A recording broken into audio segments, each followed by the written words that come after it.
ఎప్పటి నుంచి మాకు అది ఎస్టీపీది నోటీస్ వచ్చిందో అప్పటి నుంచి మేము చాలా తక్లీఫ్లో ఉన్నాం సార్. ఇది కాలనీ ఎస్టీపీ ప్రాజెక్ట్ వచ్చేది సెంటర్ ఆఫ్ ది కాలనీ. మా ఆరోగ్యం ఎట్లా ఉంటాయి సార్, మా పిల్లలది ఆరోగ్యం ఎట్లా ఉంటాయి, మేము ఎక్కడ ఊరకాలి? మేమందరూ మిడిల్ క్లాస్ ఫ్యామిలీ సార్. ఎప్పుడో ఏదో ఒకటి కళ అనుకొని ఇక్కడ మేము ఇల్లు కొనుక్కున్నాం. ఇప్పుడు ఎస్టీపీ ప్రాజెక్ట్ వస్తే గవర్నమెంట్స్ దగ్గర వేరే ప్రాజెక్ట్స్ లేవా సార్? ఎడ్యుకేషన్ ఉన్నది, ప్లే గ్రౌండ్స్ ఉన్నది, అంగన్వాడీ ఉన్నది, హెల్త్ కేర్ ఉన్నది. అట్లా ఎసొంటి ప్రాజెక్ట్ వస్తే మాకు ఏం ప్రాబ్లం లేదు, మాకు గవర్నమెంట్ ఇనిషియేటివ్స్తో ఏం ప్రాబ్లం లేదు సార్. కానీ ఎస్టీపీ వస్తే మా పిల్లల ఆరోగ్యం ఎట్లా అవుతుంది? చచ్చిపోతాం సార్ మేమేమున్నది, ఇట్లానే మళ్ళీ చచ్చిపోతాం. అదే కాలనీలో కదా సార్, మళ్ళీ ఎక్కడ వెళ్ళాలి మేము? ఈ రోజులో ఈ ఎక్స్పెన్సెస్ చూస్తే ఎట్లా ఉన్నది బయట, మేము ఎక్కడ వెళ్ళాలి?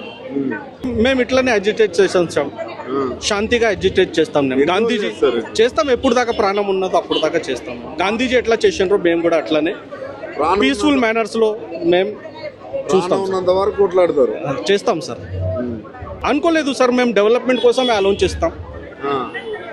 కేసీఆర్ సార్ ఉండే అప్పుడు అట్లా లేకుండే పరిస్థితి, ఇప్పుడు వేరే ఉన్నది. సో పొలిటికల్ యాంగిల్లో నాకు అట్లా ఏం అనేది లేదు. కానీ అయితే బాధ అవుతుంది సార్, అంతే, ఇంకేం లేదు.